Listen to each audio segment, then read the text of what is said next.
Ethan Frome by Edith Wharton. Introduction. I had the story, bit by bit, from various people, and, as generally happens in such cases, each time it was a different story.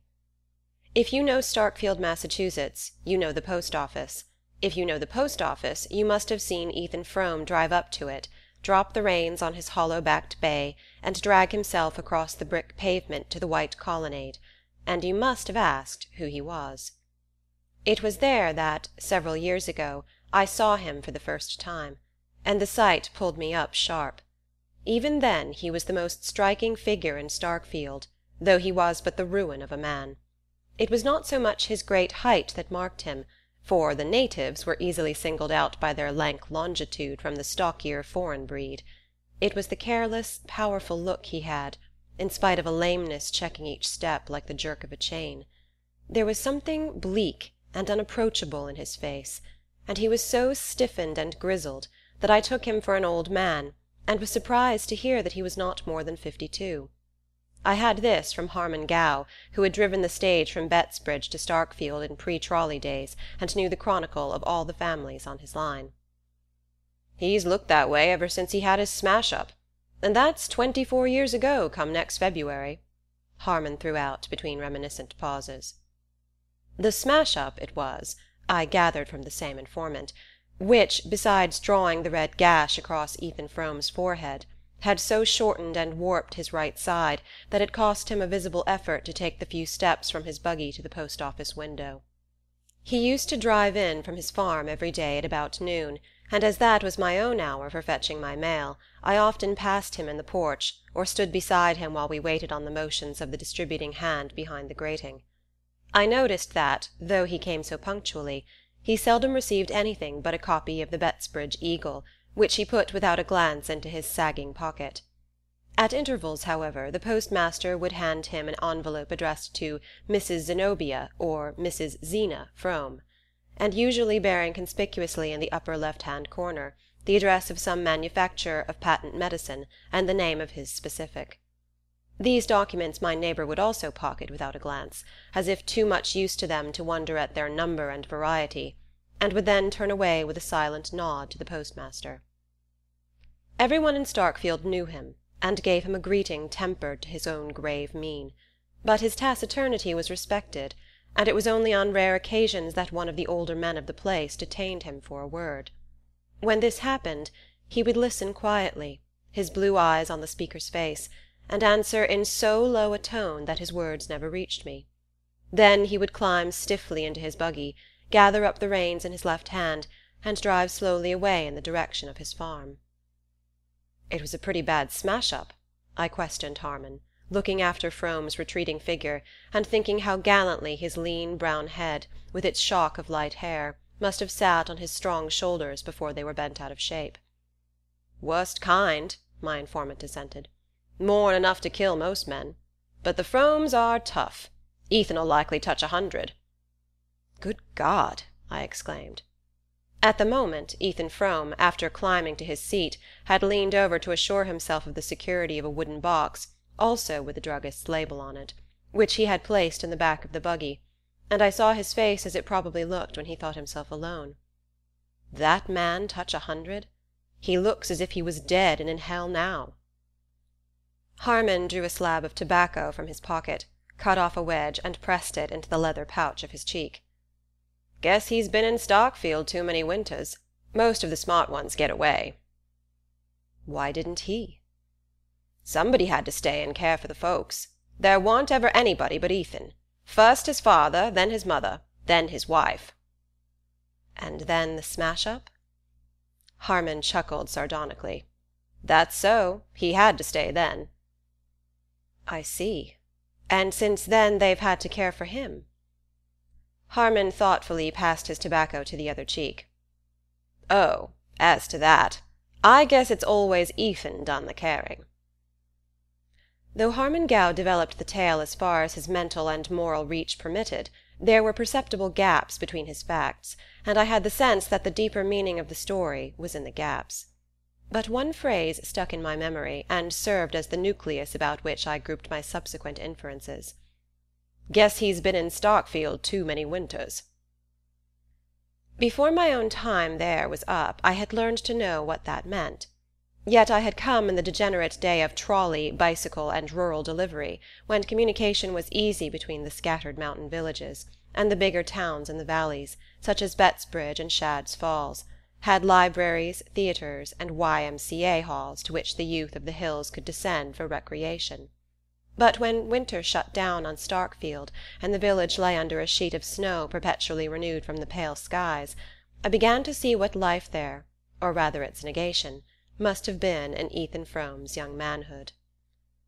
I had been sent up by my employers on a job connected with the big power house at Corbury Junction, and a long-drawn carpenters' strike had so delayed the work that I found myself anchored at Starkfield, the nearest habitable spot, for the best part of the winter. I chafed at first, and then, under the hypnotizing effect of routine, gradually began to find a grim satisfaction in the life. During the early part of my stay I had been struck by the contrast between the vitality of the climate and the deadness of the community.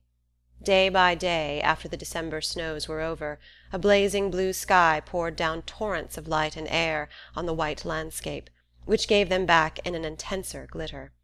One would have supposed that such an atmosphere must quicken the emotions as well as the blood, but it seemed to produce no change except that of retarding still more the sluggish pulse of Starkfield.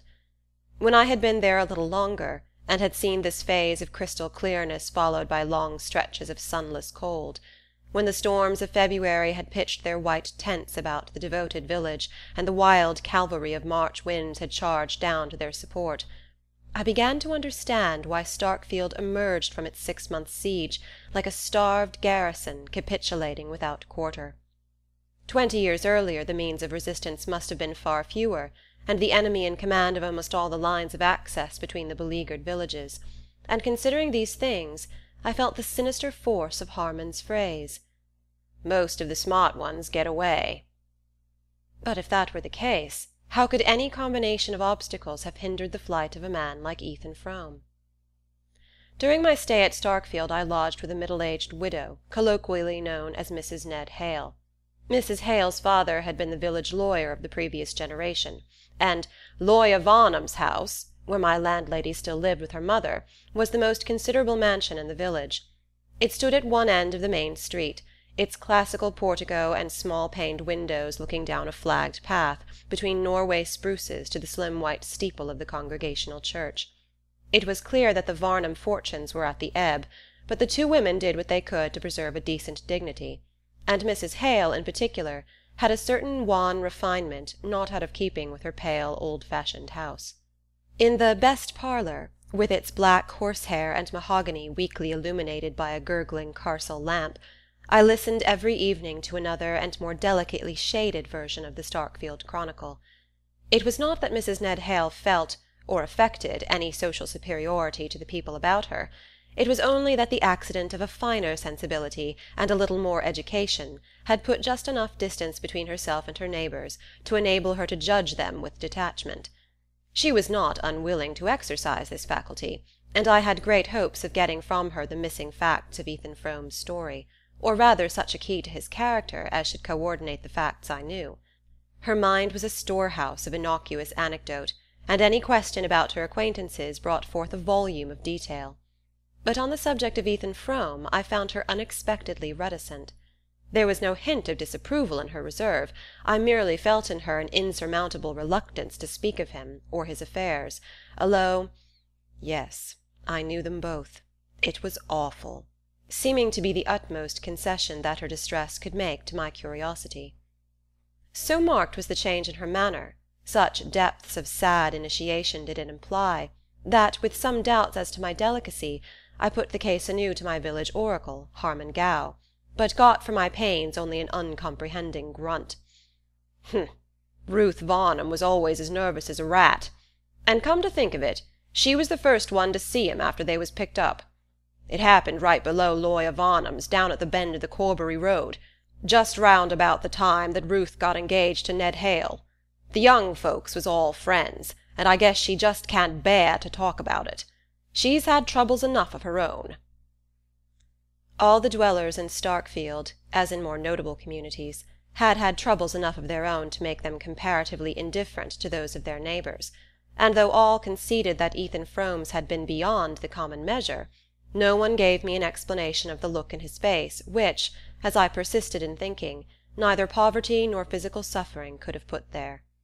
Nevertheless, I might have contented myself with the story pieced together from these hints, had it not been for the provocation of Mrs. Hale's silence, and, a little later, for the accident of personal contact with the man. On my arrival at Starkfield, Denis Eady, the rich Irish grocer, who was the proprietor of Starkfield's nearest approach to a livery stable, had entered into an agreement to send me over daily to Corbury Flats, where I had to pick up my train for the junction. But about the middle of the winter Eady's horses fell ill of a local epidemic.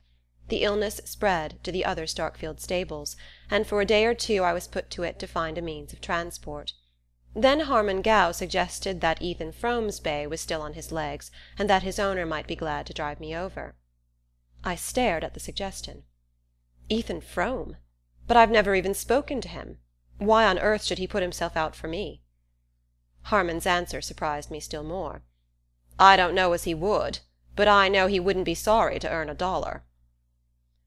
I had been told that Frome was poor, and that the sawmill and the arid acres of his farm yielded scarcely enough to keep his household through the winter, but I had not supposed him to be in such want as Harmon's words implied, and I expressed my wonder. "Well, matters ain't gone any too well with him," Harmon said. "When a man's been setting around like a hulk for 20 years or more, seeing things that want doing, it eats into him, and he loses his grit. That Frome farm was always 'bout as bare as a milk pan when the cat's been round, and you know what one of them old water-mills is worth nowadays. When Ethan could sweat over 'em both from sun-up to dark, he kind of choked a living out of 'em, but his folks ate up most everything, even then, and I don't see how he makes out now. Fust his father got a kick out hayin', and went soft in the brain, and gave away money like Bible texts before he died. Then his mother got queer and dragged along for years as weak as a baby, and his wife Zena, she's always been the greatest hand at doctoring in the county. Sickness and trouble, that's what Ethan's had his plate full up with, ever since the very first helping." The next morning when I looked out, I saw the hollow-backed bay between the Varnum spruces, and Ethan Frome, throwing back his worn bearskin, made room for me in the sleigh at his side.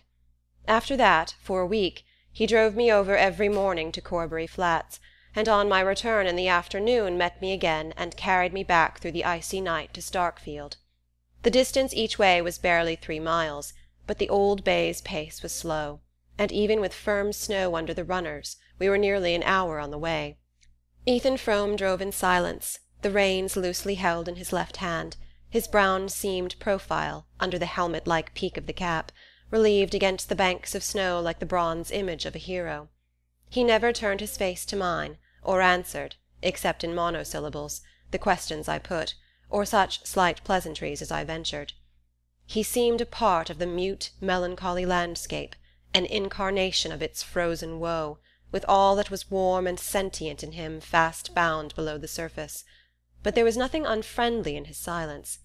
I simply felt that he lived in a depth of moral isolation too remote for casual access, and I had the sense that his loneliness was not merely the result of his personal plight, tragic as I guessed that to be, but had in it, as Harmon Gow had hinted, the profound accumulated cold of many Starkfield winters. Only once or twice was the distance between us bridged for a moment, and the glimpses thus gained confirmed my desire to know more. Once I happened to speak of an engineering job I had been on the previous year in Florida, and of the contrast between the winter landscape about us and that in which I had found myself the year before, and to my surprise Frome said suddenly, "Yes, I was down there once, and for a good while afterward I could call up the sight of it in winter, but now it's all snowed under." He said no more, and I had to guess the rest from the inflection of his voice and his sharp relapse into silence. Another day, on getting into my train at the Flats, I missed a volume of popular science, I think it was on some recent discoveries in biochemistry, which I had carried with me to read on the way. I thought no more about it till I got into the sleigh again that evening, and saw the book in Frome's hand. "I found it after you were gone," he said. I put the volume into my pocket, and we dropped back into our usual silence. But as we began to crawl up the long hill from Corbury Flats to the Starkfield ridge, I became aware in the dusk that he had turned his face to mine. "There are things in that book that I didn't know the first word about," he said. I wondered less at his words than at the queer note of resentment in his voice. He was evidently surprised and slightly aggrieved at his own ignorance. "Does that sort of thing interest you?" I asked. "It used to." "There are one or two rather new things in the book. There have been some big strides lately in that particular line of research." I waited a moment for an answer that did not come. Then I said, "If you'd like to look through the book, I'd be glad to leave it with you." He hesitated, and I had the impression that he felt himself about to yield to a stealing tide of inertia. Then, "Thank you, I'll take it," he answered shortly. I hoped that this incident might set up some more direct communication between us. Frome was so simple and straightforward that I was sure his curiosity about the book was based on a genuine interest in its subject.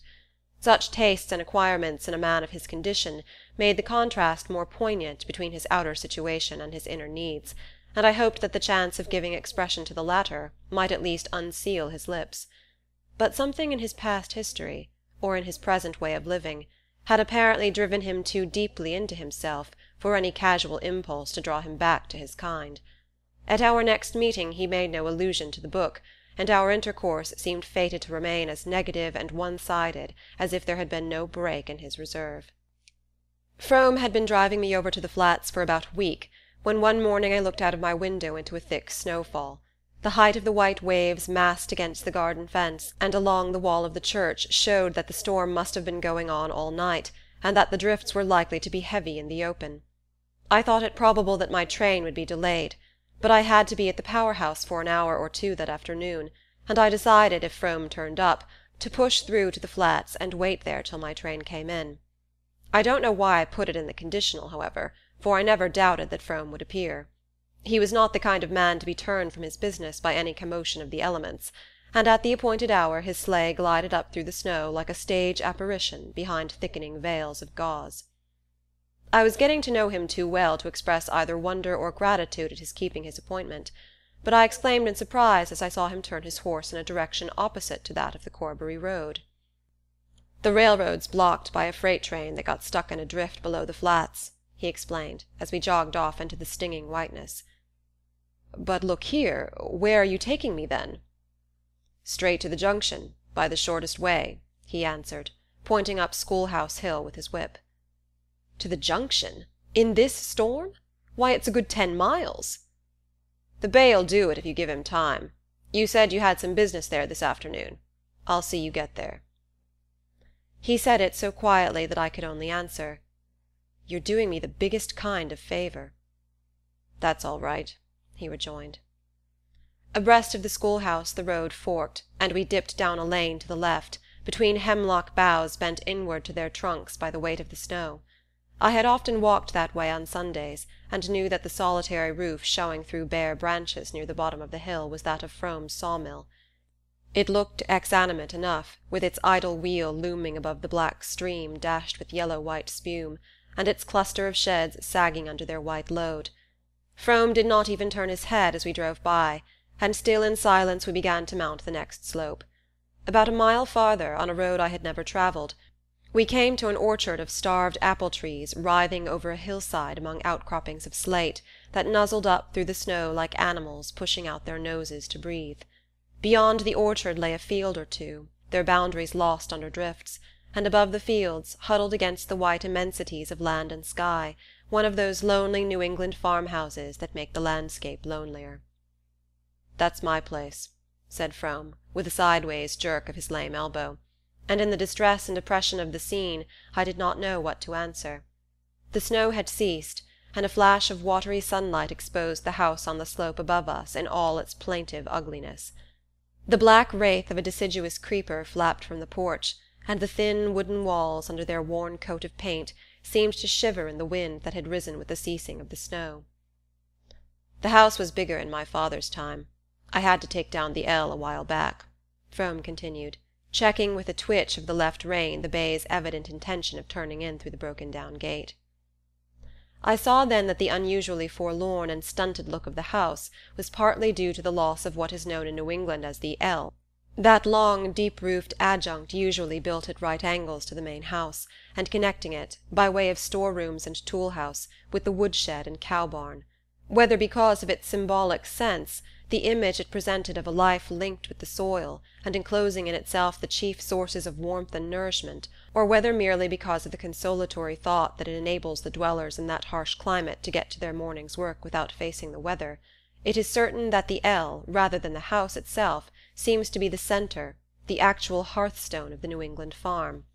Perhaps this connection of ideas, which had often occurred to me in my rambles about Starkfield, caused me to hear a wistful note in Frome's words, and to see in the diminished dwelling the image of his own shrunken body. "We're kinder sidetracked here now," he added, "but there was considerable passing before the railroad was carried through to the Flats." He roused the lagging bay with another twitch. Then, as if the mere sight of the house had let me too deeply into his confidence for any farther pretence of reserve, he went on slowly. "I've always set down the worst of mother's troubles to that. When she got the rheumatism so bad she couldn't move around, she used to sit up there and watch the road by the hour, and one year, when they was 6 months mending the Bettsbridge pike after the floods, and Harmon Gow had to bring his stage round this way, she picked up so that she used to get down to the gate most days to see him. But after the trains begun running nobody ever come by here to speak of, and mother never could get it through her head what had happened, and it preyed on her, right along till she died." As we turned into the Corbury road the snow began to fall again, cutting off our last glimpse of the house, and Frome's silence fell with it, letting down between us the old veil of reticence. This time the wind did not cease with the return of the snow. Instead it sprang up to a gale which now and then, from a tattered sky, flung pale sweeps of sunlight over a landscape chaotically tossed. But the bay was as good as Frome's word, and we pushed on to the junction through the wild white scene. In the afternoon the storm held off, and the clearness in the west seemed to my inexperienced eye the pledge of a fair evening. I finished my business as quickly as possible, and we set out for Starkfield with a good chance of getting there for supper. But at sunset the clouds gathered again, bringing an earlier night, and the snow began to fall straight and steadily from a sky without wind, in a soft universal diffusion more confusing than the gusts and eddies of the morning. It seemed to be a part of the thickening darkness, to be the winter night itself descending on us layer by layer. The small ray of Frome's lantern was soon lost in this smothering medium, in which even his sense of direction, and the bay's homing instinct, finally ceased to serve us. 2 or 3 times some ghostly landmark sprang up to warn us that we were astray, and then we sucked back into the mist, and when we finally regained our road the old horse began to show signs of exhaustion. I felt myself to blame for having accepted Frome's offer, and after a short discussion I persuaded him to let me get out of the sleigh and walk along through the snow at the bay's side. In this way we struggled on for another mile or 2, and at last reached a point where Frome, peering into what seemed to me formless night, said, "That's my gate down yonder." The last stretch had been the hardest part of the way. The bitter cold and the heavy going had nearly knocked the wind out of me, and I could feel the horse's side ticking like a clock under my hand. "Look here, Frome," I began, "there's no earthly use in your going any farther." But he interrupted me. "Nor you neither. There's been about enough of this for anybody." I understood that he was offering me a night's shelter at the farm, and without answering I turned into the gate at his side, and followed him to the barn, where I helped him to unharness and bed down the tired horse. When this was done he unhooked the lantern from the sleigh, stepped out again into the night, and called to me over his shoulder, "This way." Far off above us a square of light trembled through the screen of snow. Staggering along in Frome's wake I floundered toward it, and in the darkness almost fell into one of the deep drifts against the front of the house. Frome scrambled up the slippery steps of the porch, digging a way through the snow with his heavily booted foot. Then he lifted his lantern, found the latch, and led the way into the house. I went after him into a low, unlit passage, at the back of which a ladder-like staircase rose into obscurity. On our right a line of light marked the door of the room which had sent its ray across the night, and behind the door I heard a woman's voice droning querulously. Frome stamped on the worn oilcloth to shake the snow from his boots, and set down his lantern on a kitchen chair which was the only piece of furniture in the hall. Then he opened the door. "Come in," he said, and as he spoke the droning voice grew still. It was that night that I found the clue to Ethan Frome, and began to put together this vision of his story. End of introduction. Chapter 1. The village lay under 2 feet of snow, with drifts at the windy corners. In a sky of iron the points of the dipper hung like icicles, and Orion flashed his cold fires. The moon had set, but the night was so transparent that the white house-fronts between the elms looked grey against the snow, clumps of bushes made black stains on it, and the basement windows of the church sent shafts of yellow light far across the endless undulations. Young Ethan Frome walked at a quick pace along the deserted street, past the bank and Michael Eady's new brick store, and Lawyer Varnum's house with the 2 black Norway spruces at the gate. Opposite the Varnum gate, where the road fell away toward the Corbury valley, the church reared its slim white steeple and narrow peristyle. As the young man walked toward it, the upper windows drew a black arcade along the side wall of the building, but from the lower openings, on the side where the ground sloped steeply down to the Corbury road, the light shot its long bars, illuminating many fresh furrows in the track leading to the basement door, and showing, under an adjoining shed, a line of sleighs with heavily blanketed horses. The night was perfectly still, and the air so dry and pure that it gave little sensation of cold.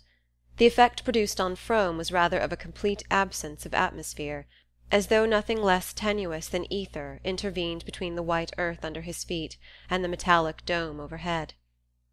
"It's like being in an exhausted receiver," he thought. 4 or 5 years earlier he had taken a year's course at a technological college at Worcester, and dabbled in the laboratory with a friendly professor of physics, and the images supplied by that experience still cropped up, at unexpected moments, through the totally different associations of thought in which he had since been living. His father's death, and the misfortunes following it, had put a premature end to Ethan's studies, but though they had not gone far enough to be of much practical use, they had fed his fancy, and made him aware of huge cloudy meanings behind the daily face of things. As he strode along through the snow, the sense of such meanings glowed in his brain and mingled with the bodily flush produced by his sharp tramp. At the end of the village he paused before the darkened front of the church. He stood there a moment, breathing quickly, and looking up and down the street, in which not another figure moved. The pitch of the Corbury road, below Lawyer Varnum's spruces, was the favourite coasting ground of Starkfield, and on clear evenings the church corner rang till late with the shouts of the coasters. But tonight not a sled darkened the whiteness of the long declivity. The hush of midnight lay on the village, and all its waking life was gathered behind the church windows, from which strains of dance music flowed with the broad bands of yellow light. The young man, skirting the side of the building, went down the slope toward the basement door. To keep out of range of the revealing rays from within, he made a circuit through the untrodden snow, and gradually approached the farther angle of the basement wall. Thence, still hugging the shadow, he edged his way cautiously forward to the nearest window, holding back his straight, spare body, and craning his neck till he got a glimpse of the room. Seen thus, from the pure and frosty darkness in which he stood, it seemed to be seething in a mist of heat. The metal reflectors of the gas jets sent crude waves of light against the whitewashed walls, and the iron flanks of the stove at the end of the hall looked as though they were heaving with volcanic fires. The floor was thronged with girls and young men. Down the side wall facing the window stood a row of kitchen chairs from which the older women had just risen. And the musicians, a fiddler and the young lady who played the harmonium on Sundays, were hastily refreshing themselves at one corner of the supper table, which aligned its devastated pie dishes and ice-cream saucers on the platform at the end of the hall. The guests were preparing to leave, and the tide had already set towards the passage where coats and wraps were hung, when a young man with a sprightly foot and a shock of black hair shot into the middle of the floor and clapped his hands. The signal took instant effect. The musicians hurried to their instruments, the dancers, some already half muffled for departure, fell into line down each side of the room, The older spectators slipped back to their chairs, and the lively young man, after diving about here and there in the throng, drew forth a girl who had already wound a cherry-coloured "fascinator" about her head, and, leading her up to the end of the floor, whirled her down its length to the bounding tune of a Virginia reel. Frome's heart was beating fast. He had been straining for a glimpse of the dark head under the cherry-coloured scarf, and it vexed him that another eye should have been quicker than his. The leader of the reel, who looked as if he had Irish blood in his veins, danced well, and his partner caught his fire. As she passed down the line, her light figure swinging from hand to hand in circles of increasing swiftness, the scarf flew off her head and stood out behind her shoulders, and Frome, at each turn, caught sight of her laughing, panting lips, the cloud of dark hair about her forehead, and the dark eyes which seemed the only fixed points in a maze of flying lines. The dancers were going faster and faster, and the musicians, to keep up with them, belaboured their instruments like jockeys lashing their mounts on the home stretch. Yet it seemed to the young man at the window that the reel would never end. Now and then he turned his eyes from the girl's face to that of her partner, which, in the exhilaration of the dance, had taken on a look of almost impudent ownership. Denis Eady was the son of Michael Eady, the ambitious Irish grocer, whose suppleness and effrontery had given Starkfield its first notion of smart business methods, and whose new brick store testified to the success of the attempt. His son seemed likely to follow in his steps, and was meanwhile applying the same arts to the conquest of the Starkfield maidenhood. Hitherto Ethan Frome had been content to think him a mean fellow, but now he positively invited a horsewhipping. It was strange that the girl did not seem aware of it, that she could lift her rapt face to her dancers, and drop her hands into his, without appearing to feel the offence of his look and touch. Frome was in the habit of walking into Starkfield to fetch home his wife's cousin, Mattie Silver, on the rare evenings when some chance of amusement drew her to the village. It was his wife who had suggested, when the girl came to live with them, that such opportunities should be put in her way. Mattie Silver came from Stamford, and when she entered the Fromes' household to act as her cousin Zeena's aide, it was thought best, as she came without pay, not to let her feel too sharp a contrast between the life she had left and the isolation of a Starkfield farm. But for this, as Frome sardonically reflected, it would hardly have occurred to Zeena to take any thought for the girl's amusement. When his wife first proposed that they should give Mattie an occasional evening out, he had inwardly demurred at having to do the extra 2 miles to the village and back, after his hard day on the farm. But not long afterward he had reached the point of wishing that Starkfield might give all its nights to revelry. Mattie Silver had lived under his roof for a year, and from early morning till they met at supper he had frequent chances of seeing her, but no moments in her company were comparable to those when, her arm in his, and her light step flying to keep time with his long stride, they walked back through the night to the farm. He had taken to the girl from the first day, when he had driven over to the Flats to meet her, and she had smiled and waved to him from the train, crying out, "You must be Ethan!" as she jumped down with her bundles, while he reflected, looking over her slight person, "She don't look much on housework, but she ain't a fretter anyhow." But it was not only that the coming to his house of a bit of hopeful young life was like the lighting of a fire on a cold hearth. The girl was more than the bright serviceable creature he had thought her. She had an eye to see, and an ear to hear. He could show her things, and tell her things, and taste the bliss of feeling that all he imparted left long reverberations and echoes he could wake at will. It was during their night walks back to the farm that he felt most intensely the sweetness of this communion. He had always been more sensitive than the people about him to the appeal of natural beauty. His unfinished studies had given form to this sensibility, and even in his unhappiest moments field and sky spoke to him with a deep and powerful persuasion. But hitherto the emotion had remained in him as a silent ache, veiling with sadness the beauty that evoked it. He did not even know whether anyone else in the world felt as he did, or whether he was the sole victim of this mournful privilege. Then he learned that one other spirit had trembled with the same touch of wonder, that at his side, living under his roof and eating his bread, was a creature to whom he could say, "That's Orion down yonder. The big fellow to the right is Aldebaran, and the bunch of little ones, like bees swarming, they're the Pleiades." Or whom he could hold entranced before a ledge of granite thrusting up through the fern while he unrolled the huge panorama of the Ice Age and the long dim stretches of succeeding time. The fact that admiration for his learning mingled with Mattie's wonder at what he taught was not the least part of his pleasure. And there were other sensations, less definable but more exquisite, which drew them together with a shock of silent joy. The cold red of sunset behind winter hills, the flight of cloud flocks over slopes of golden stubble, or the intensely blue shadows of hemlocks on sunlit snow. When she said to him once, "It looks just as if it was painted," it seemed to Ethan that the art of definition could go no farther, and that words had at last been found to utter his secret soul. As he stood in the darkness outside the church, these memories came back with the poignancy of vanished things. Watching Mattie whirl down the floor from hand to hand, he wondered how he could ever have thought that his dull talk interested her. To him, who was never gay but in her presence, her gaiety seemed plain proof of indifference.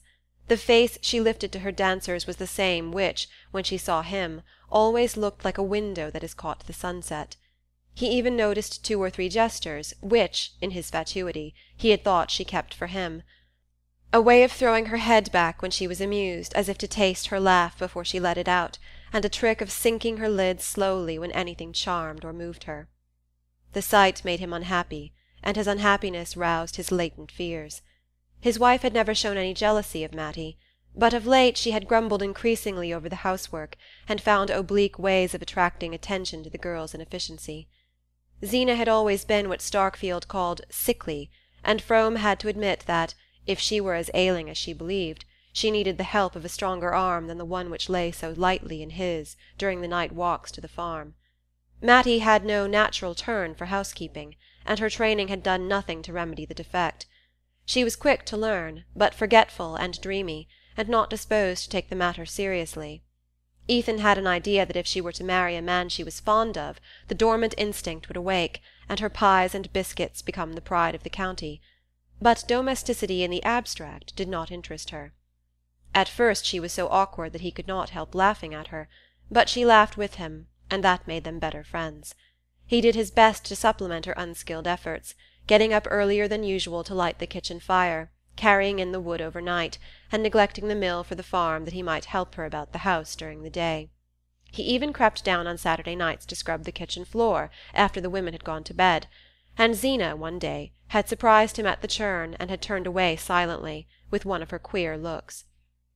Of late there had been other signs of her disfavour, as intangible but more disquieting. One cold winter morning, as he dressed in the dark, his candle flickering in the draught of the ill-fitting window, he had heard her speak from the bed behind him.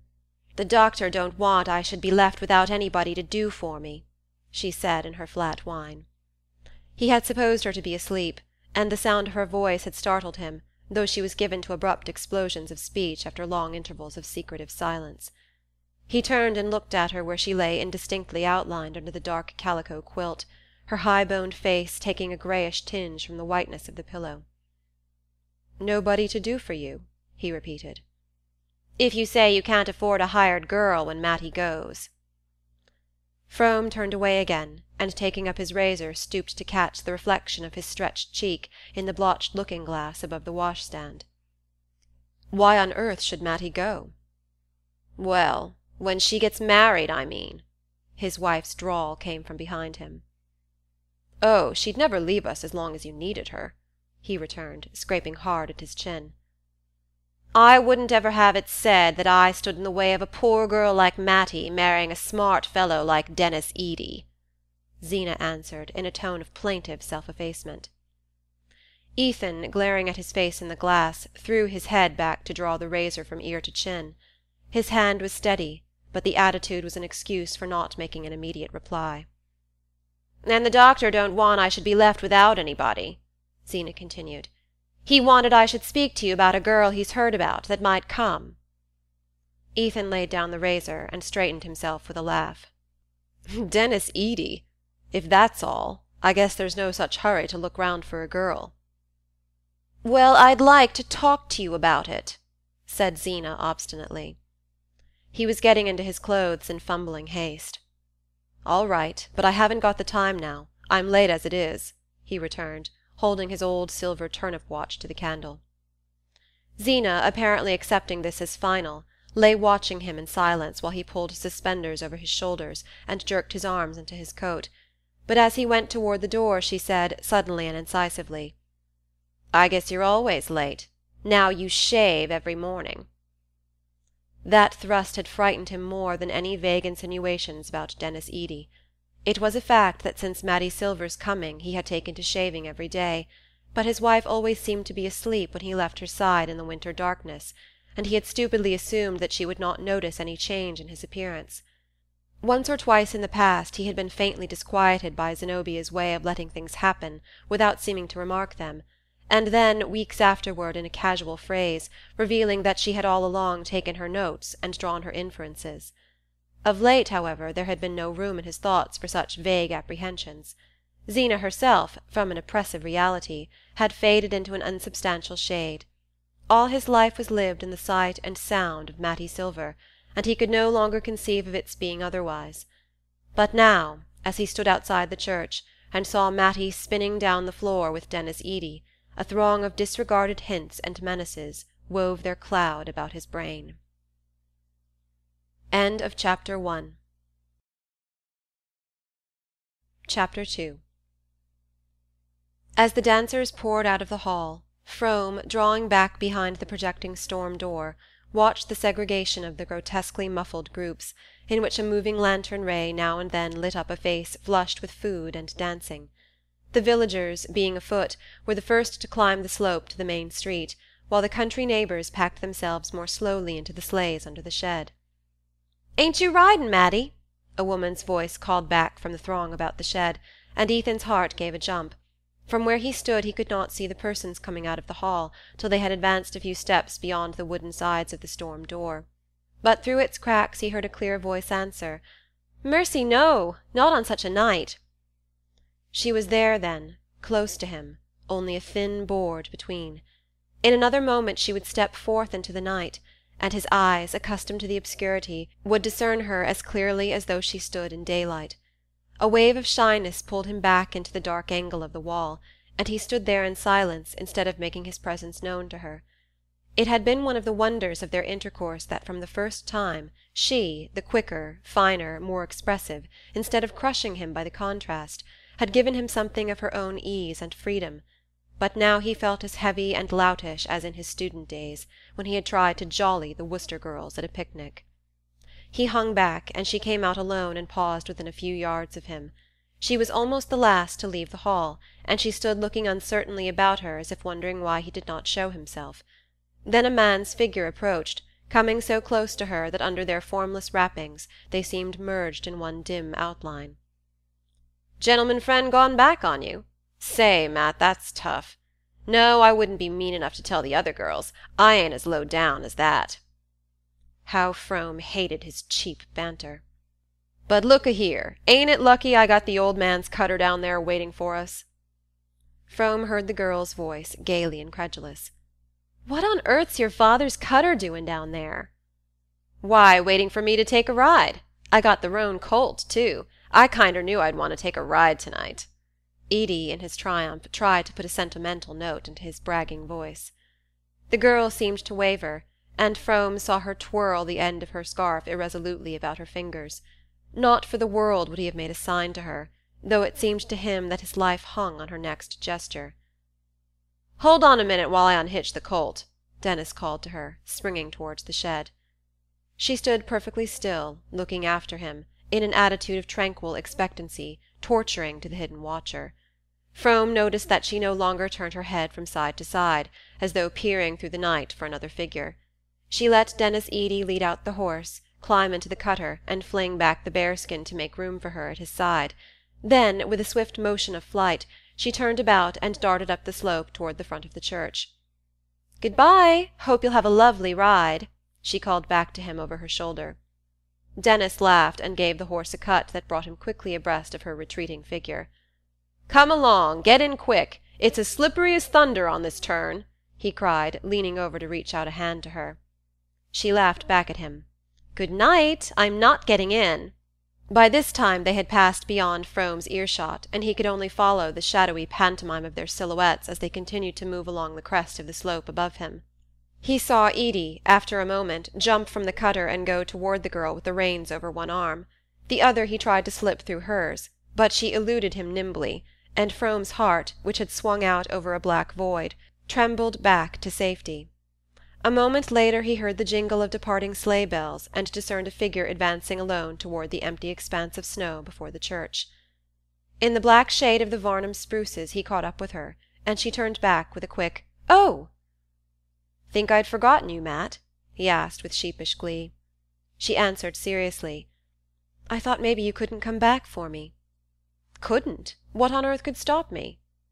"I knew Zeena wasn't feeling any too good today."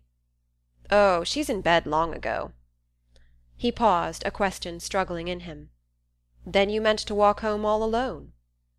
"Oh, I ain't afraid," she laughed. They stood together in the gloom of the spruces, an empty world glimmering about them wide and grey under the stars.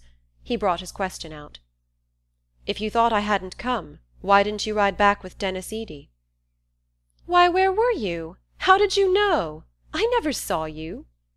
Her wonder and his laughter ran together like spring rills in a thaw. Ethan had the sense of having done something arch and ingenious. To prolong the effect he groped for a dazzling phrase, and brought out, in a growl of rapture, "Come along." He slipped an arm through hers, as Eady had done, and fancied it was faintly pressed against her side. But neither of them moved. It was so dark under the spruces that he could barely see the shape of her head beside his shoulder. He longed to stoop his cheek and rub it against her scarf. He would have liked to stand there with her all night in the blackness. She moved forward a step or two, and then paused again above the dip of the Corbury road. Its icy slope, scored by innumerable runners, looked like a mirror scratched by travellers at an inn. "There was a whole lot of them coasting before the moon set," she said. "Would you like to come in and coast with them some night?" he asked. "Oh, would you, Ethan? It would be lovely." "We'll come tomorrow if there's a moon." She lingered, pressing closer to his side. "Ned Hale and Ruth Varnum came just as near running to the big elm at the bottom. We were all sure they were killed." Her shiver ran down his arm. "Wouldn't it have been too awful? They're so happy." "Oh, Ned ain't much at steering. I guess I can take you down all right," he said disdainfully. He was aware that he was "talking big," like Denis Eady, but his reaction of joy had unsteadied him, and the inflection with which she had said of the engaged couple, "They're so happy," made the words sound as if she had been thinking of herself and him. "The elm is dangerous, though. It ought to be cut down," she insisted. "Would you be afraid of it, with me?" "I told you, I ain't the kind to be afraid," she tossed back, almost indifferently, and suddenly she began to walk on with a rapid step. These alterations of mood were the despair and joy of Ethan Frome. The motions of her mind were as incalculable as the flit of a bird in the branches. The fact that he had no right to show his feelings, and thus provoke the expression of hers, made him attach a fantastic importance to every change in her look and tone. Now he thought she understood him, and feared. Now he was sure she did not, and despaired. Tonight the pressure of accumulated misgivings sent the scale drooping towards despair, and her indifference was the more chilling after the flush of joy into which she had plunged him by dismissing Denis Eady. He mounted Schoolhouse Hill at her side, and walked on in silence till they reached the lane leading to the sawmill. Then the need of some definite assurance grew too strong for him. "You'd have found me right off if you hadn't gone back to have that last reel with Denis," he brought out awkwardly. He could not pronounce the name without a stiffening of the muscles of his throat. "Why, Ethan, how could I tell you were there?" "I suppose what folks say is true," he jerked out at her, instead of answering. She stopped short, and he felt in the darkness that her face was lifted quickly to his. "Why? What do folks say?" "It's natural enough you should be leaving us," he floundered on, following his thought. "Is that what they say?" she mocked back at him. Then, with a sudden drop of her sweet treble, "You mean that Zeena ain't suited with me any more," she faltered. Their arms had slipped apart and they stood motionless, each seeking to distinguish the other's face. "I know I ain't anything like as smart as I ought to be," she went on, while he vainly struggled for expression. "There's lots of things a hired girl could do that come awkward to me still, and I haven't got much strength in my arms. But if she'd only tell me, I'd try. You know she hardly ever says anything, and sometimes I can see she ain't suited, and yet I don't know why." She turned on him with a sudden flash of indignation. "You'd ought to tell me, Ethan Frome. You'd ought to. Unless you want me to go too." Unless he wanted her to go too. The cry was balm to his raw wound. The iron heavens seemed to melt and rain down sweetness. Again he struggled for the all-expressive word, and again his arm in hers found only a deep "Come along." They walked on in silence through the blackness of the hemlock-shaded lawn, where Ethan's sawmill gloomed through the night, and out again into the comparative clearness of the fields. On the farther side of the hemlock belt the open country rolled away before them, grey and lonely under the stars. Sometimes their way led them under the shade of an overhanging bank, or through the thin obscurity of a clump of leafless trees. Here and there a farmhouse stood far back among the fields, mute and cold as a gravestone. The night was so still that they heard the frozen snow crackle under their feet. The crash of a loaded branch falling far off in the woods reverberated like a musket shot, and once a fox barked, and Mattie shrank closer to Ethan and quickened her steps. At length they sighted the group of larches at Ethan's gate, and as they drew near it the sense that the walk was over brought back his words. "Then you don't want to leave us, Matt?" He had to stoop his head to catch her stifled whisper. "Where'd I go, if I did?" The answer sent a pang through him, but the tone suffused him with joy. He forgot what else he had meant to say, and pressed her against him so closely that he seemed to feel her warmth in his veins. "You ain't crying, are you, Matt?" "No, of course I'm not," she quavered. They turned in at the gate and passed under the shaded knoll, where, enclosed in a low fence, the Frome gravestones slanted at crazy angles through the snow. Ethan looked at them curiously. For years that quiet company had mocked his restlessness, his desire for change and freedom. "We never got away. How should you?" seemed to be written on every headstone, and whenever he went in or out of his gate he thought with a shiver, "I shall just go on living here till I join them." But now all desire for change had vanished, and the sight of the little enclosure gave him a warm sense of continuance and stability. "I guess we'll never let you go, Matt," he whispered, as though even the dead, lovers once, must conspire with him to keep her, and brushing by the graves he thought, "We'll always go on living here together, and some day she'll lie there beside me." He let the vision possess him as they climbed the hill to the house. He was never so happy with her as when he abandoned himself to these dreams. Halfway up the slope Mattie stumbled against some unseen obstruction and clutched his sleeve to steady herself. The wave of warmth that went through him was like the prolongation of his vision. For the first time he stole his arm about her, and she did not resist. They walked on as if they were floating on a summer stream. Zeena always went to bed as soon as she had had her supper, and the shutterless windows of the house were dark. A dead cucumber vine dangled from the porch like the crape streamer tied to the door for a death, and the thought flashed through Ethan's brain, if it was there for Zeena. Then he had a distinct sight of his wife lying in their bedroom asleep, her mouth slightly open, her false teeth in a tumbler by the bed. They walked around to the back of the house, between the rigid gooseberry bushes. It was Zeena's habit, when they came back late from the village, to leave the key of the kitchen door under the mat. Ethan stood before the door, his head heavy with dreams, his arms still about Mattie. "Matt," he began, not knowing what he meant to say. She slipped out of his hold without speaking, and he stooped down and felt for the key. "It's not there," he said, straightening himself with a start. They strained their eyes at each other through the icy darkness. Such a thing had never happened before. "Maybe she's forgotten it," Mattie said in a tremulous whisper, but both of them knew that it was not like Zeena to forget. "It might have fallen off into the snow," Mattie continued, after a pause during which they had stood intently listening. "It must have been pushed off, then," he rejoined in the same tone. Another wild thought tore through him. What if tramps had been there? What if... Again he listened, fancying he heard a distant sound in the house. Then he felt in his pocket for a match, and kneeling down, passed its light slowly over the rough edges of snow about the doorstep. He was still kneeling when his eyes, on a level with the lower panel of the door, caught a faint ray beneath it. Who could be stirring in that silent house? He heard a step on the stairs, and again for an instant the thought of tramps tore through him. Then the door opened, and he saw his wife. Against the dark background of the kitchen she stood up tall and angular, one hand drawing a quilted counterpane to her flat breast, while the other held a lamp. The light, on a level with her chin, drew out of the darkness her puckered throat and the projecting wrist of the hand that clutched the quilt, and deepened fantastically the hollows and prominences of her high-boned face under its ring of crimping pins. To Ethan, still in the rosy haze of his hour with Mattie, the sight came with the intense precision of the last dream before waking. He felt as if he had never before known what his wife looked like.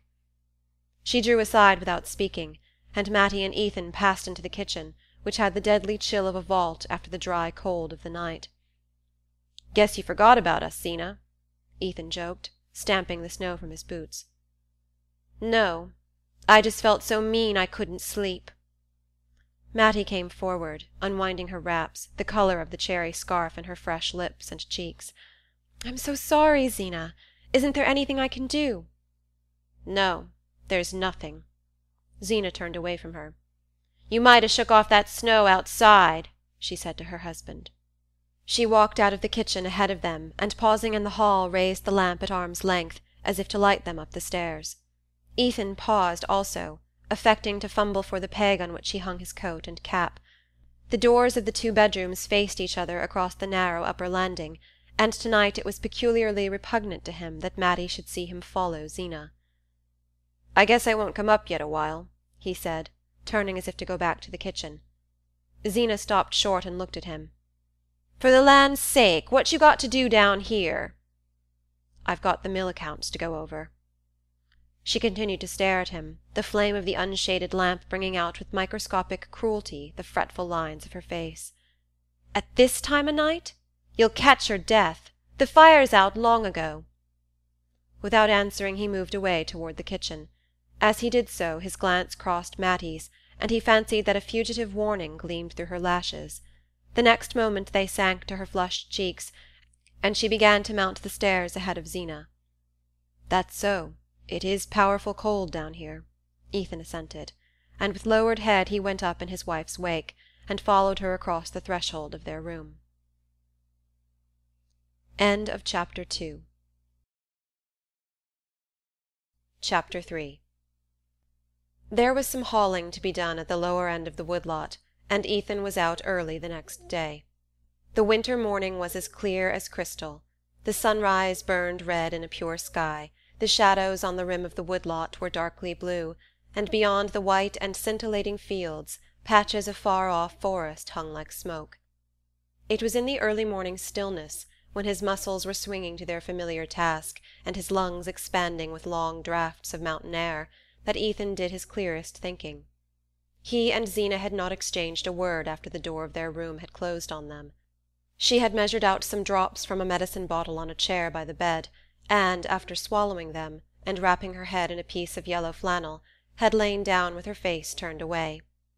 Ethan undressed hurriedly and blew out the light so that he should not see her when he took his place at her side. As he lay there he could hear Mattie moving about in her room, and her candle, sending its small ray across the landing, drew a scarcely perceptible line of light under his door. He kept his eyes fixed on the light till it vanished. Then the room grew perfectly black, and not a sound was audible but Zeena's asthmatic breathing. Ethan felt confusedly that there were many things he ought to think about, but through his tingling veins and tired brain only one sensation throbbed, the warmth of Mattie's shoulder against his. Why had he not kissed her when he held her there? A few hours earlier he would not have asked himself the question.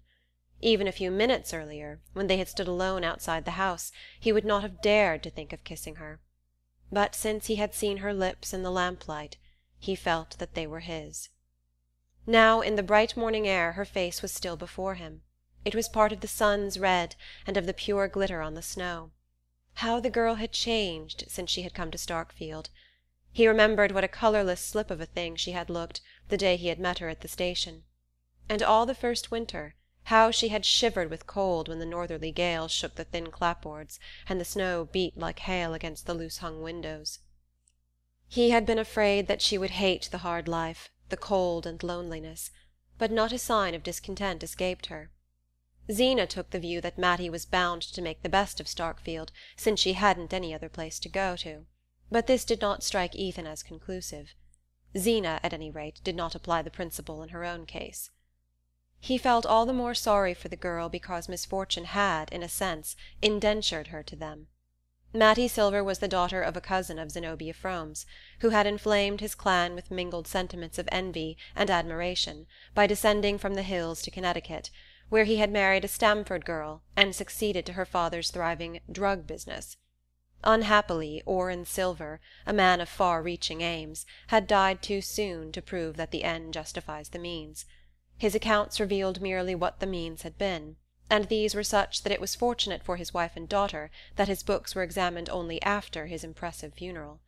His wife died of the disclosure, and Mattie, at 20, was left alone to make her way on the $50 obtained from the sale of her piano.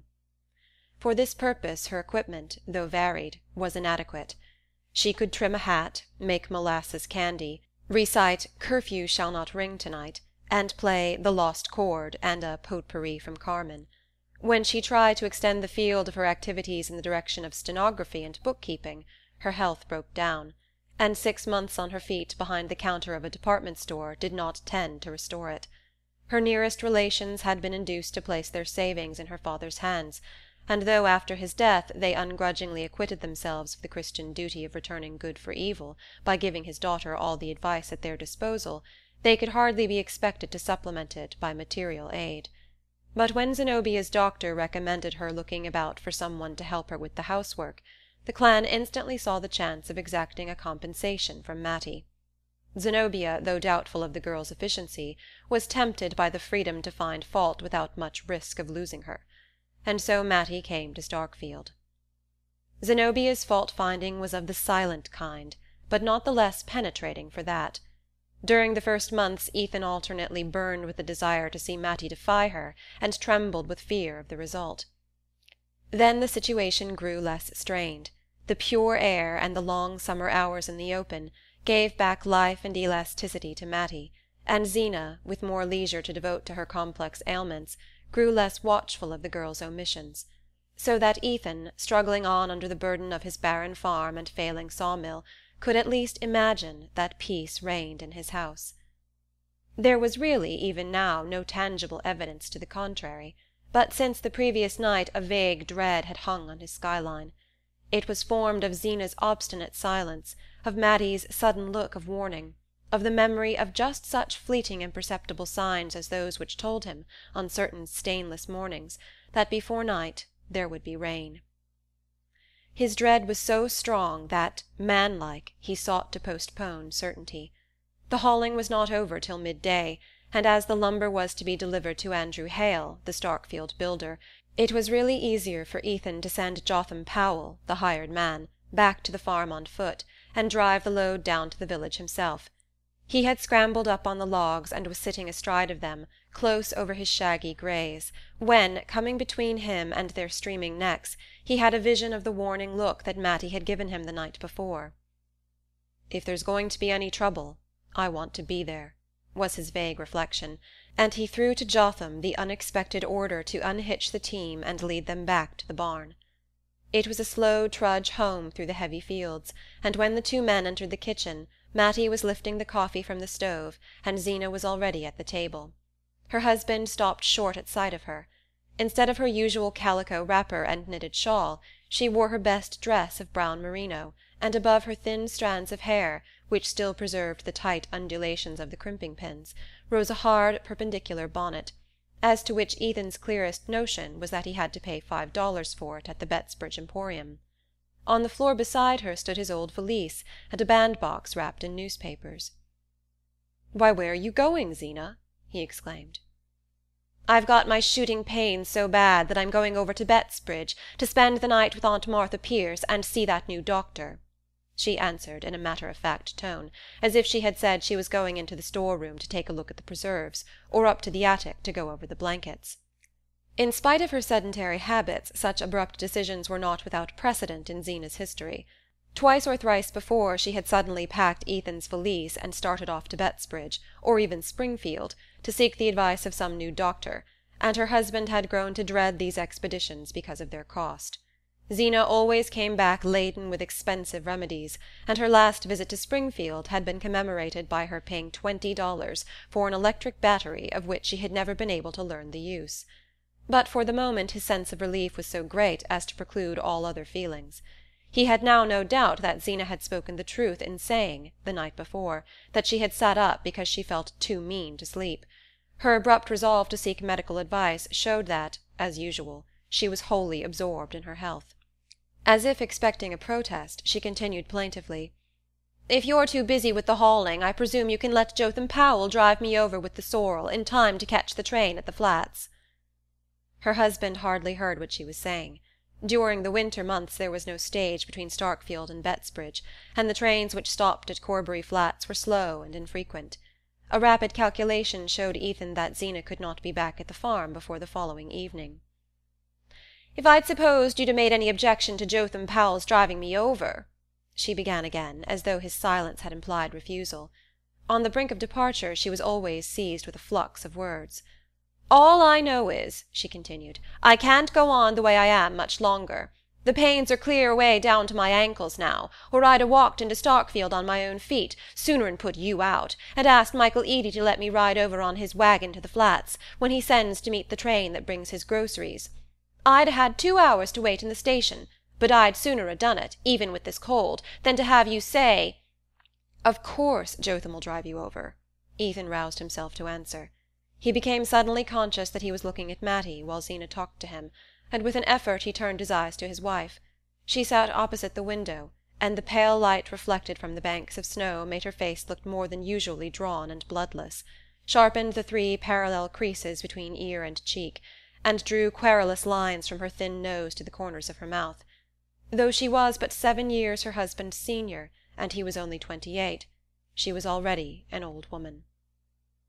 Ethan tried to say something befitting the occasion, but there was only one thought in his mind: the fact that, for the first time since Mattie had come to live with them, Zena was to be away for a night. He wondered if the girl were thinking of it too.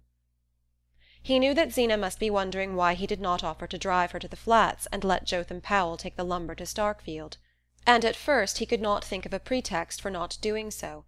Then he said, "I'd take you over myself, only I've got to collect the cash for the lumber." As soon as the words were spoken he regretted them, not only because they were untrue, there being no prospect of his receiving cash payment from Hale, but also because he knew from experience the imprudence of letting Zena think he was in funds on the eve of one of her therapeutic excursions. At the moment, however, his one desire was to avoid the long drive with her behind the ancient sorrel who never went out of a walk. Zena made no reply. She did not seem to hear what he had said. She had already pushed her plate aside, and was measuring out a draught from a large bottle at her elbow. "It ain't done me a speck o' good, but I guess I might as well use it up," she remarked, adding, as she pushed the empty bottle towards Mattie, "If you can get the taste out, it'll do for pickles."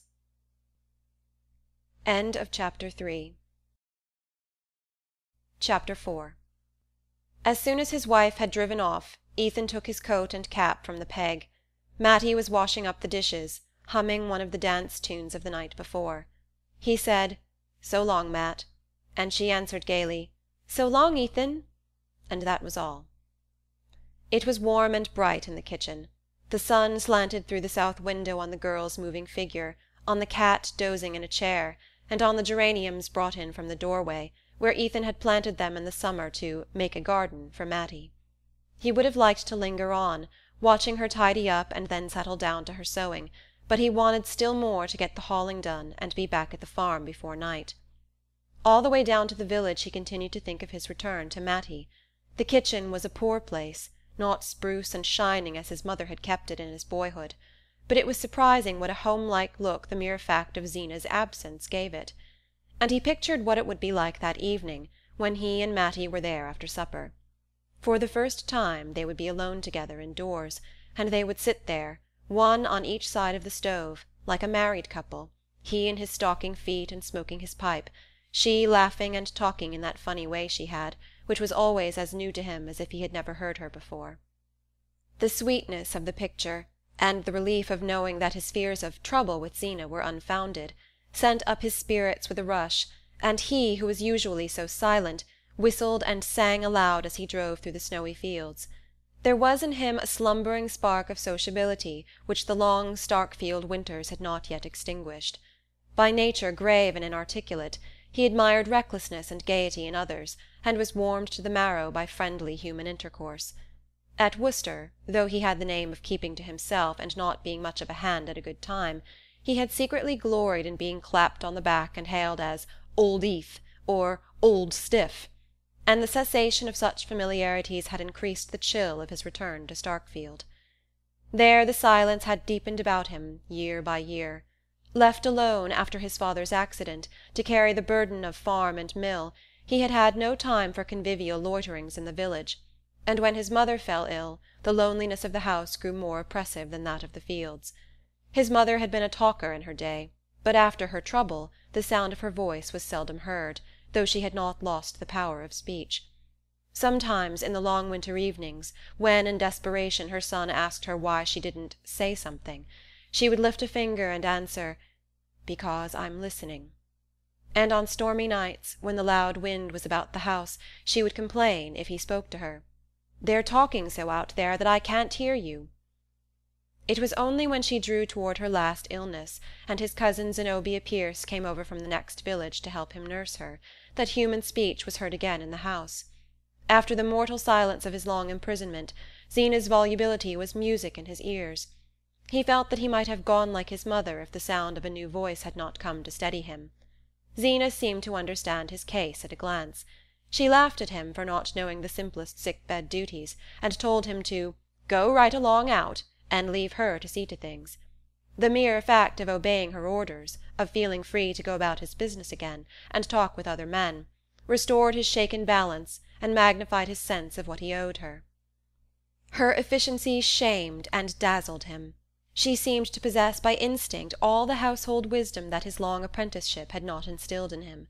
When the end came, it was she who had to tell him to hitch up and go for the undertaker, and she thought it funny that he had not settled beforehand who was to have his mother's clothes and the sewing-machine. After the funeral, when he saw her preparing to go away, he was seized with an unreasoning dread of being left alone on the farm, and before he knew what he was doing, he had asked her to stay there with him. He had often thought since that it would not have happened if his mother had died in spring instead of winter. When they married, it was agreed that, as soon as he could straighten out the difficulties resulting from Mrs. Frome's long illness, they would sell the farm and sawmill, and try their luck in a large town. Ethan's love of nature did not take the form of a taste for agriculture. He had always wanted to be an engineer, and to live in towns, where there were lectures and big libraries, and fellows doing things. A slight engineering job in Florida, put in his way during his period of study at Worcester, increased his faith in his ability as well as his eagerness to see the world, and he felt sure that, with a smart wife like Zeena, it would not be long before he had made himself a place in it. Zeena's native village was slightly larger and nearer to the railway than Starkfield, and she had let her husband see from the first that life on an isolated farm was not what she had expected when she married. But purchasers were slow in coming, and while he waited for them, Ethan learned the impossibility of transplanting her. She chose to look down on Starkfield, but she could not have lived in a place which looked down on her. Even Bettsbridge or Shadd's Falls would not have been sufficiently aware of her, and in the greater cities which attracted Ethan she would have suffered a complete loss of identity. And within a year of their marriage she developed the sickliness which had since made her notable even in a community rich in pathological instances. When she came to take care of his mother, she had seemed to Ethan like the very genius of health, but he soon saw that her skill as a nurse had been acquired by the absorbed observation of her own symptoms. Then she, too, fell silent. Perhaps it was the inevitable effect of life on the farm, or perhaps, as she sometimes said, it was because Ethan never listened. The charge was not wholly unfounded. When she spoke it was only to complain, and to complain of things not in his power to remedy, and to check a tendency to impatient retort he had first formed the habit of not answering her, and finally of thinking of other things while she talked. Of late, however, since he had reasons for observing her more closely, her silence had begun to trouble him. He recalled his mother's growing taciturnity, and wondered if Zeena were also turning queer. Women did, he knew.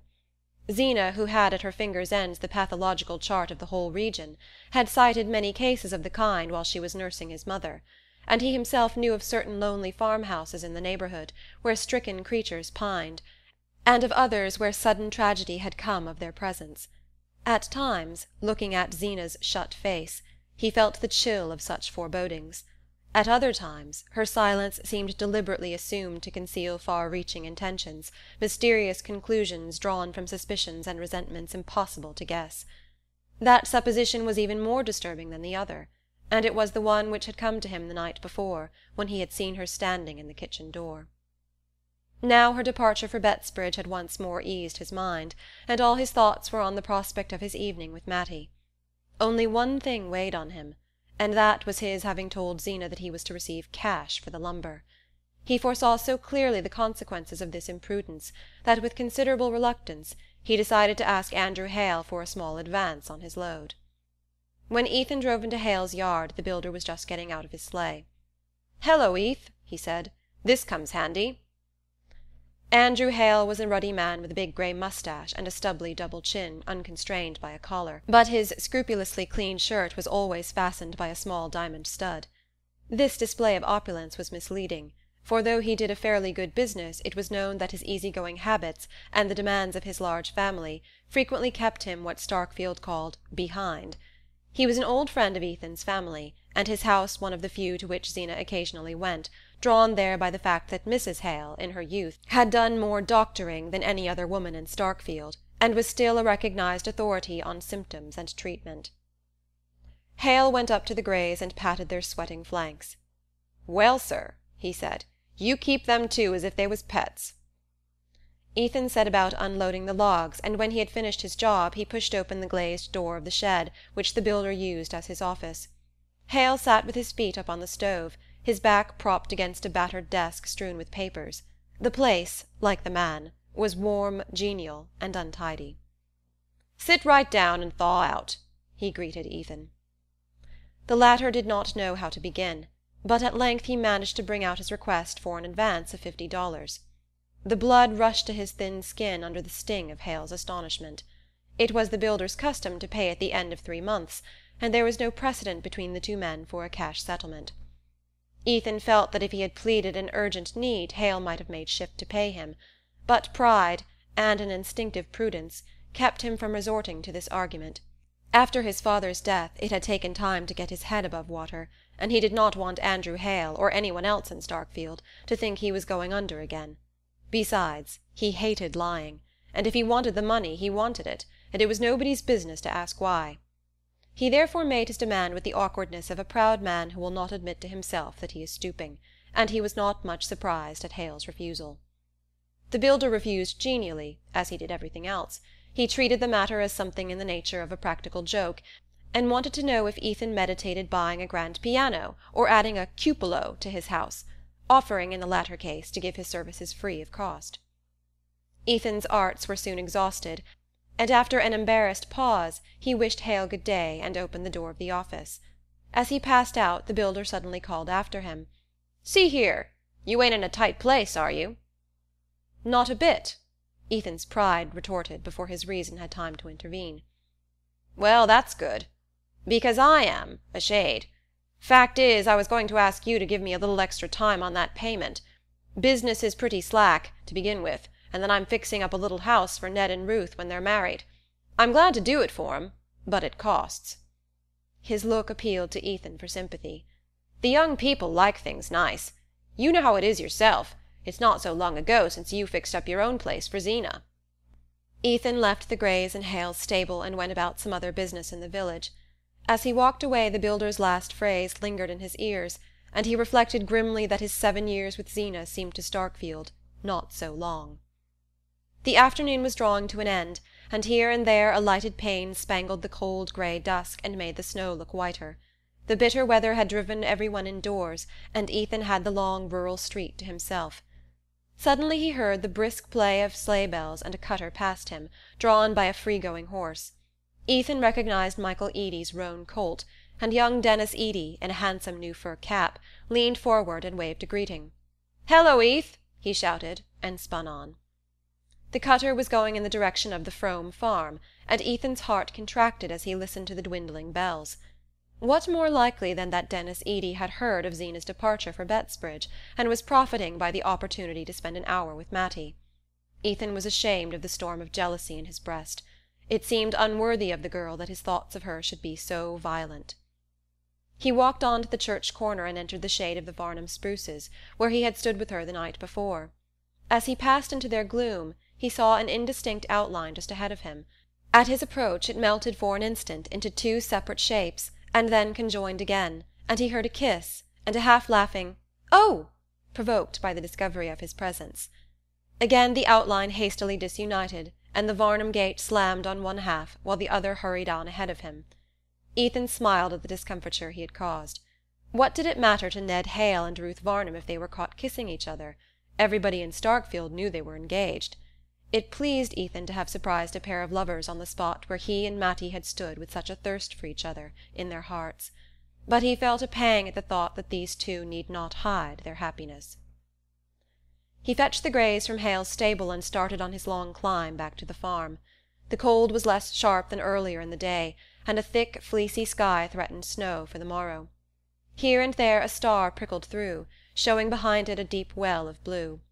In an hour or two the moon would push over the ridge behind the farm, burn a gold-edged rent in the clouds, and then be swallowed by them.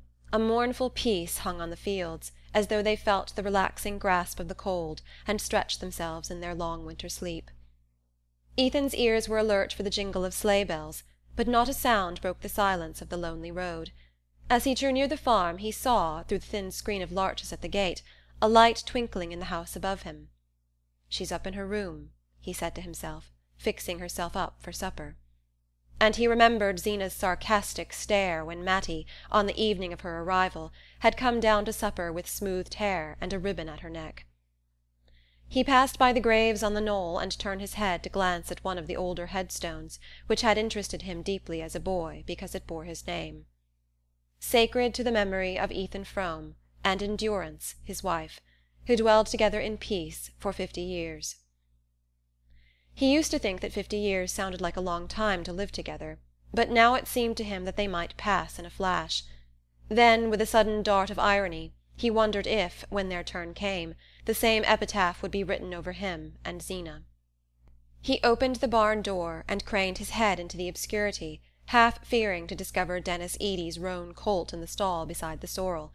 But the old horse was there alone, mumbling his crib with toothless jaws, and Ethan whistled cheerfully while he bedded down the greys and shook an extra measure of oats into their mangers. His was not a tuneful throat, but harsh melodies burst from it as he locked the barn and sprang up the hill to the house. He reached the kitchen porch and turned the door-handle, but the door did not yield to his touch. Startled at finding it locked, he rattled the handle violently. Then he reflected that Mattie was alone and that it was natural she should barricade herself at nightfall. He stood in the darkness expecting to hear her step. It did not come, and after vainly straining his ears he called out in a voice that shook with joy, "Hello, Matt!" Silence answered, but in a minute or two he caught a sound on the stairs and saw a line of light about the door-frame, as he had seen it the night before. So strange was the precision with which the incidents of the previous evening were repeating themselves that he half expected, when he heard the key turn, to see his wife before him on the threshold. But the door opened, and Mattie faced him. She stood just as Zeena had stood, a lifted lamp in her hand, against the black background of the kitchen. She held the light at the same level, and it drew out with the same distinctness her slim young throat and the brown wrist no bigger than a child's. Then, striking upward, it threw a lustrous fleck on her lips, edged her eyes with velvet shade, and laid a milky whiteness above the black curve of her brows. She wore her usual dress of darkish stuff, and there was no bow at her neck, but through her hair she had run a streak of crimson ribbon. This tribute to the unusual transformed and glorified her. She seemed to Ethan taller, fuller, more womanly in shape and motion. She stood aside, smiling silently, while he entered, and then moved away from him with something soft and flowing in her gait. She set the lamp on the table, and he saw that it was carefully laid for supper, with fresh doughnuts, stewed blueberries, and his favourite pickles in a dish of gay red glass. A bright fire glowed in the stove, and the cat lay stretched before it, watching the table with drowsy eyes. Ethan was suffocated with the sense of well-being. He went out into the passage to hang up his coat and pull off his wet boots. When he came back, Mattie had set the teapot on the table, and the cat was rubbing itself persuasively against her ankles. "Why, Puss, I nearly tripped over you," she cried, the laughter sparkling through her lashes. Again Ethan felt a sudden twinge of jealousy. Could it be his coming that gave her such a kindled face? "Well, Matt, any visitors?"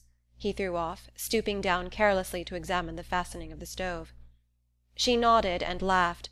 "Yes, one," and he felt a blackness settling on his brows. "Who was that?" he questioned, raising himself up to slant a glance at her beneath his scowl. Her eyes danced with malice. "Why, Jotham Powell. He came in after he got back, and asked for a drop of coffee before he went down home." The blackness lifted and light flooded Ethan's brain. "That all? Well, I hope you made out to let him have it." And after a pause he felt it right to add, "I suppose he got Zeena over to the Flats all right?" "Oh, yes, in plenty of time." The name threw a chill between them, and they stood a moment looking sideways at each other, before Mattie said with a shy laugh, "I guess it's about time for supper."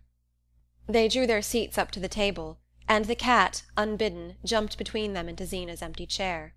"Oh, Puss," said Mattie, and they laughed again. Ethan, a moment earlier, had felt himself on the brink of eloquence, but the mention of Zeena had paralyzed him. Mattie seemed to feel the contagion of his embarrassment, and sat with downcast lids, sipping her tea, while he feigned an insatiable appetite for doughnuts and sweet pickles. At last, after casting about for an effective opening, he took a long gulp of tea, cleared his throat, and said, "Looks as if there'd be more snow." She feigned great interest. "Is that so? Do you suppose it'll interfere with Zeena's getting back?" She flushed red as the question escaped her, and hastily set down the cup she was lifting. Ethan reached over for another helping of pickles. "You never can tell, this time of year. It drifts so bad on the Flats." The name had benumbed him again, and once more he felt as if Zeena were in the room between them. "Oh, Puss, you're too greedy!" Mattie cried.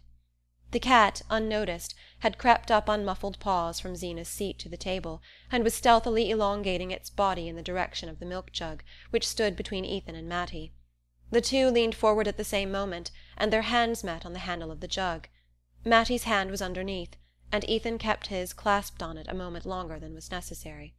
The cat, profiting by this unusual demonstration, tried to effect an unnoticed retreat, and in doing so backed into the pickle dish, which fell to the floor with a crash. Mattie, in an instant, had sprung from her chair and was down on her knees by the fragments. "Oh, Ethan, Ethan, it's all to pieces! What will Zeena say?"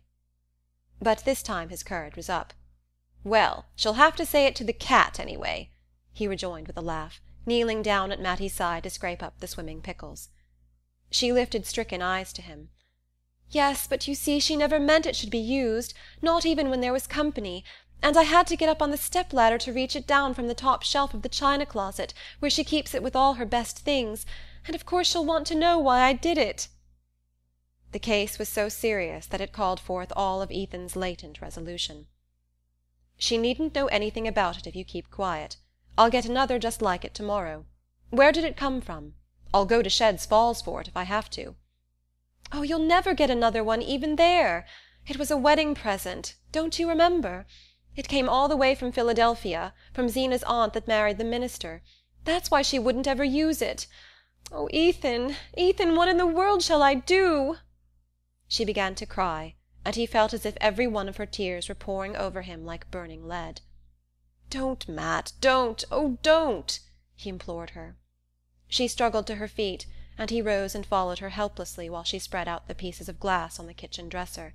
It seemed to him as if the shattered fragments of their evening lay there. "Here, give them to me," he said in a voice of sudden authority. She drew aside, instinctively obeying his tone. "Oh, Ethan, what are you going to do?" Without replying, he gathered the pieces of glass into his broad palm, and walked out of the kitchen to the passage. There he lit a candle end, opened the china closet, and reaching his long arm up to the highest shelf, laid the pieces together with such accuracy of touch that a close inspection convinced him of the impossibility of detecting from below that the dish was broken. If he glued it together the next morning, months might elapse before his wife noticed what had happened, and meanwhile he might after all be able to match the dish at Shad's Falls or in Bettsbridge. Having satisfied himself that there was no risk of immediate discovery, he went back to the kitchen with a lighter step, and found Mattie disconsolately removing the last scraps of pickle from the floor. "It's all right, Matt. Come back and finish supper," he commanded her. Completely reassured, she shone on him through tear-hung lashes, and his soul swelled with pride as he saw how his tone subdued her. She did not even ask what he had done. Except when he was steering a big log down the mountain to his mill, he had never known such a thrilling sense of mastery. End of Chapter 4.